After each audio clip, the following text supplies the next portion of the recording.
এটা আমাদের জাতীয় পতাকা, বাঙালি জাতির গর্বের বিষয়। আমাদের জাতীয় পতাকা 1971 সালে আমরা স্বাধীনতা অর্জন করি। সেই স্বাধীনতার পিছনে অনেক ত্যাগ তিতিক্ষা, অনেক ইতিহাস, 30 লক্ষ শহীদের রক্তের বিনিময়ে আমাদের এই পতাকাটা অর্জিত হয়। আর আমাদের যে লাল সবুজ, এই ব্যাখ্যাটা হয়েছে সবুজের মাঝে রক্ত দিয়ে অর্জন করেছি আমরা এই সোনার বাংলাদেশ।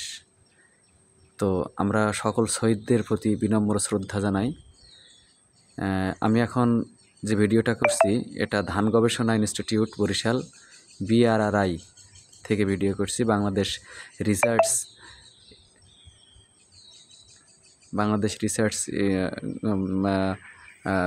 রাইস রিসার্চ ইনস্টিটিউট ইংরেজিতে বলে।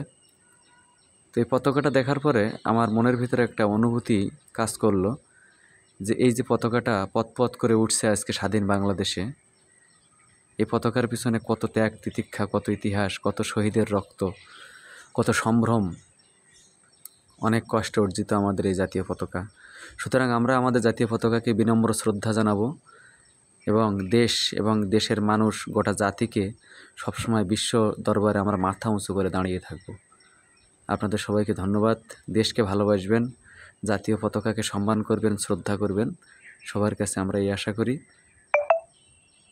সর্বোপরি আশা করি যেসব যুদ্ধাহত মুক্তিযোদ্ধা যারা এখনও আছেন, বেঁচে আছেন, যে মুক্তিযোদ্ধাদের কারণে আজকে আমাদের এই বাংলাদেশ, তাদের প্রতি শ্রদ্ধাশীল হবেন এবং রাষ্ট্রের যে কোনো সেক্টরে মুক্তিযোদ্ধাদের অবশ্যই আলাদা একটা কর্নার থাকবে এবং আলাদা একটা মর্যাদা থাকবে।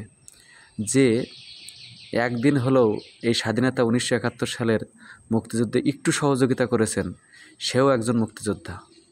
সুতরাং আমরা মুক্তিযোদ্ধাদের প্রতি শ্রদ্ধাশীল হই, দেশ ও জাতির কল্যাণে কাজ করি। অনেক অনেক ধন্যবাদ যারা ভিডিওটা দেখেছেন। দেশকে ভালোবাসবেন, দেশ সবার আগে।